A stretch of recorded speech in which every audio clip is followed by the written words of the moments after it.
Bracket number 1, Zillow by ShowingTime. I think this is their biggest move yet, their biggest acquisition move. Even if it's not the biggest acquisition price-wise, I think it's the most impactful one that they've made to this point. Well, for sure. I mean, they bought Dotloop, and there wasn't as many articles written about that. I mean, hello. The company plans to continue to operate ShowingTime as an open platform for all real estate agents, not just those who partner with Zillow. Before we get into it, what it means, agent reactions, Nicole, in our MLS, we've got a whole bunch of tools. Yeah. I could even actually bring it up if we wanted to here. The CTMLS, which I think, by the way, CTMLS, I've said this before, you guys do a great job. I have access to Mass, Rhode Island, Florida. You guys are doing a really good job. But of all the tools that we have, in your opinion, what's the most useful tool on the MLS? Oh, gosh. But I think it depends on what you're trying to use it for. I mean, I see where you're going here with ShowingTime. No, because go into it. We've got the Matrix, obviously, which is the MLS. And obviously that, I mean, outside of the actual MLS, all these other tools that we have, ShowingTime, HomeSnap, InfoSparks, Fast Stats. I've never even used this one. Emo Viewer. IMO Viewer? Emo? I don't know. Nemo? Emo? Remind. Love Remind. Great data there. Supra.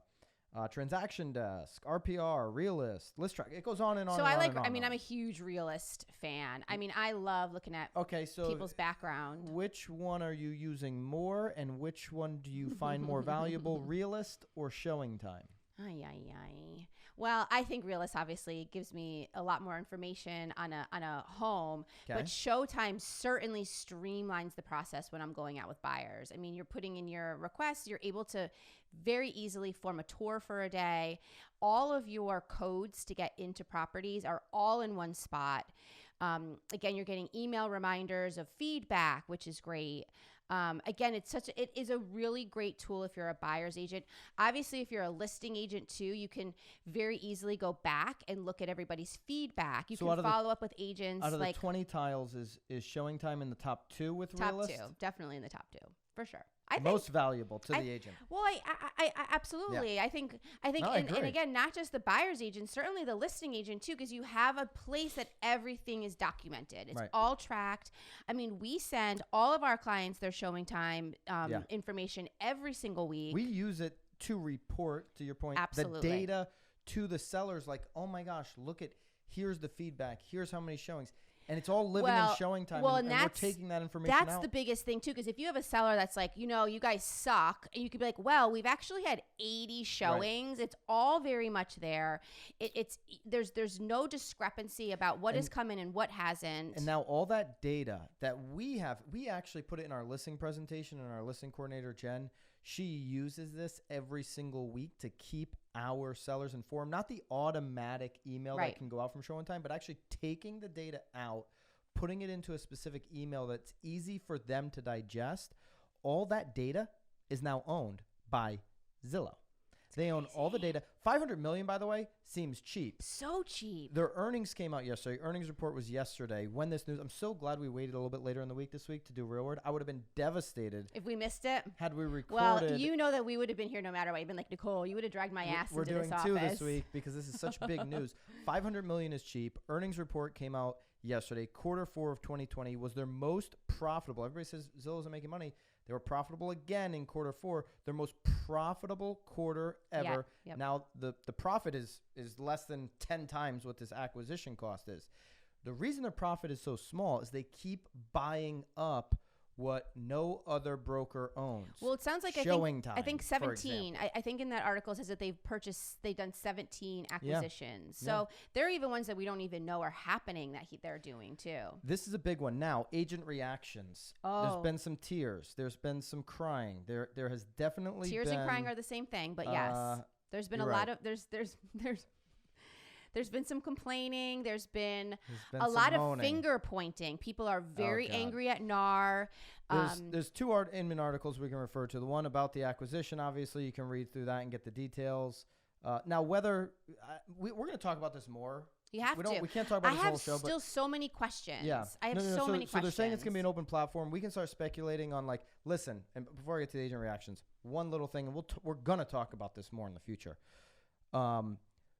here's the one thing and where people are scared of, right, is if you're in the Zillow Flex program like we are, we're a partner of Zillow, we're a growth partner, and we're getting live connect leads.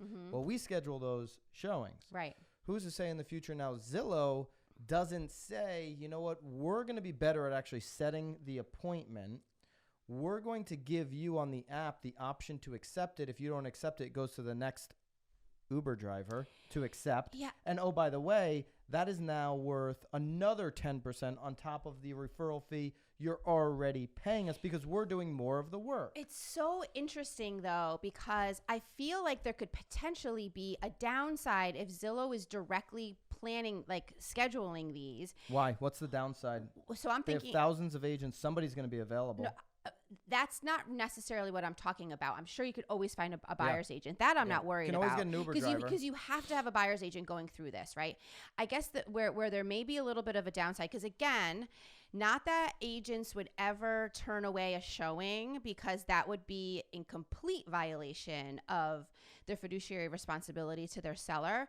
But if they're seeing a request coming through Zillow, I mean, are you then questioning who's bringing them, who's coming? Especially if you're not necessarily usually at the showings, right? Like I feel like there's so many questions. Is that buyer then coming? Like, are they confirming with the buyer to give them access to the house? Like, there's so many questions about all of that. I think Zillow's still gonna. I mean, listen, and one of the brokers, things that they say, which is true, and is a big concern, even if you're a Zillow partner like we are, is that they're going to potentially turn the agent into a guide, not the expert in the local area. And if you're just a guide, then they're sending a guide over. And this is something that a lot of brokers are saying. But by the way, brokers, 15 years ago, you didn't do anything to actually compete with them to stop this from happening. But yeah, if they're just sending a guide over, then yeah, there's somebody guiding them through the home. A door opener, which is what I've been saying for how many years on this show, which is why you got to build your brand, right? I'm not even going to get into that whole thing, but you got to build your brand locally. If you're on Zillow, you got to use this to build your database so that you can direct market to them through your branding and your local advertising. That being said, yeah, I think there's going to be somebody going with the property, but if they're actually setting the showing, they become more valuable in that part of the transaction, and they can charge more for that.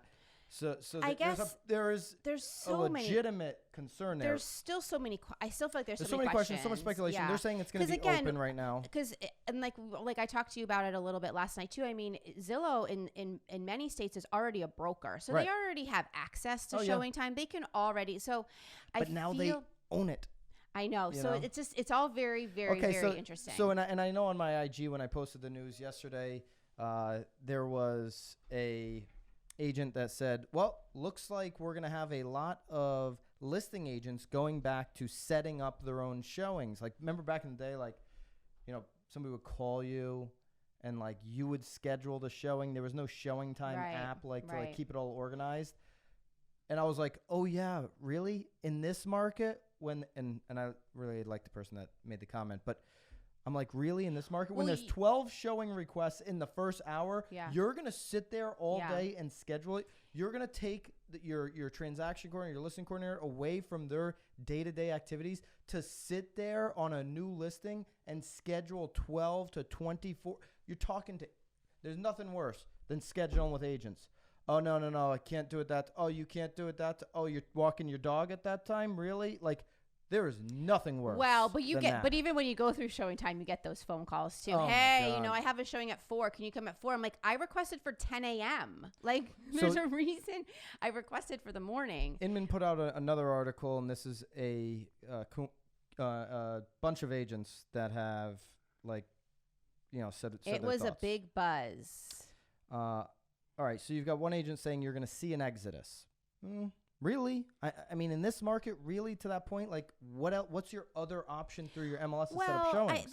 The thing here, though, is that everyone's talking about these exoduses, but like they've never happened in the past. Well, and I also have yet to see any agent actually unclicking that button where they don't want their listing on Zillow. Good point. I mean, hello, that's where you start. You start there. Like, and no agent is doing that because they know that it's a huge disservice to their seller. I've got one agent from Naples who I like a lot, who commented on my Instagram, and he said, all these agents that have, funded Zillow over the years. No. Let's get something straightened out right now. And again, he goes by Red Hot Naples. I like him a lot. Let's get something straight right now. Agents didn't fund Zillow. The consumers were going to Zillow's app before the agents gave Zillow all their money to take some leads and go and work with those leads. Zillow did a better job than any broker, than any MLS, than any team, than any solo agent in the history of real estate at generating leads. Right. And the person that holds the leads, the company that has the leads, wins. All the brokers are like upset about Zillow. Why weren't they upset with the relocation companies who take 48%? Because they were in bed with the relo companies. Right. Well, that's a whole nother topic. To take 48%. This is more than what Zillow's taking right now. For sure. Oh, yeah. Well, but again, for $500 million, I mean, why didn't RealG buy ShowingTime? Yeah. I mean, it's so cheap. It was clearly accessible. They clearly were okay with selling. They wanted to sell. I mean, RealG ain't got that kind of cash right now. Well, not right now, but this business, ShowingTime's been around. What did they say? 22 years. Another agent in Illinois was similar in her criticism of the Zillow ShowingTime deal. Said to Inman that agents input a significant amount of data into ShowingTime, and that she is concerned Zillow is now going to be able to harness that information. I also heard this. I think it's all the data. On an Instagram comment as well, saying, "I am not selling my database to Zillow. I'm not selling my contacts to Zillow. I don't want to give all of my people my emails and names over to Zillow." Newsflash, they already own them. 3 out of 4 of your contacts in your database have already signed up for a username on Zillow. Right. So Zillow, you've got those contacts in your database, and you maybe know and like and trust and whatever, a bunch of them in your community, but 75% of them have also signed up, the people that you know in your database, for a username on Zillow. And by the way, maybe they've got Redfin downloaded. Or, where they have the data. But if they didn't have the email before, every time you're asking them for a Zillow review, they have to put in their information, or you cannot post a Zillow review. And so they're exactly. collecting it. All your past clients that have given you a Zillow review, they already have. That's a great point. You have to put it in. You cannot post a Zillow review unless you sign up. So here's the thing. Zillow's already got the data of your clients. We push Zillow reviews. Most people push everybody. You like. I mean, it was a golden way to get come list me calls 3, 4, 5 years ago. They already have the data. They have all your clients. Everybody out there home shopping, 75% of people are going through a Zillow app and signing up. So there you go. 3 out of 4 people are using Zillow. They own the data. What does that mean? Everybody has the same access to the same people. You live in your community. You're the one that's local. Do a better job branding yourself to your local community. You don't have to market to 50 states unless you're an EXP agent and you're working on your downline. You don't have to market to every single community in this country. You've got to dominate your community if you're focused on sales. Focus on that. Build your brand. We're going to be talking about this a lot more. A lot. I mean, there's still so many questions. And it's definitely not a racket. This was a very cheap acquisition for Zillow, $500 million. And right on the heels, well, I know we're talking about The Weeknd, but the SNL skit for Zillow. Oh my gosh. That was brilliant. Link that up. No, don't link it up. I don't want to keep pushing people away. By the way, if you haven't subscribed to this podcast on YouTube, you really need to. If you're listening and you haven't given us a 5-star review on Apple or wherever you are, please do that. Because I always set up all these links for everybody to go to everywhere else. Yeah. And so, but yeah, that SNL skit was ridiculous. Well, I think it's brilliant that this is coming on the heels of that because they're already. You know what? And I'm just throwing this out there. Rich Barton's a smart guy. I got to imagine he slid a milli over to SNL. Oh, you think? Oh, for sure. Maybe 7 milli like The Weeknd. Right. Here's a milli. Here's 7. We've got something. An earnings what a coincidence that they have an earnings report. No, it's been they have a ShowingTime announcement. Hot few days here for Zillow. And the Saturday before, they're on Saturday Night Live with a viral Twitter video, which was phenomenal. It was great. Well, I mean, everyone involved in that is great. I mean, Schitt's Creek is pretty hot still. I mean, it was all brilliance. What a coincidence. I think not.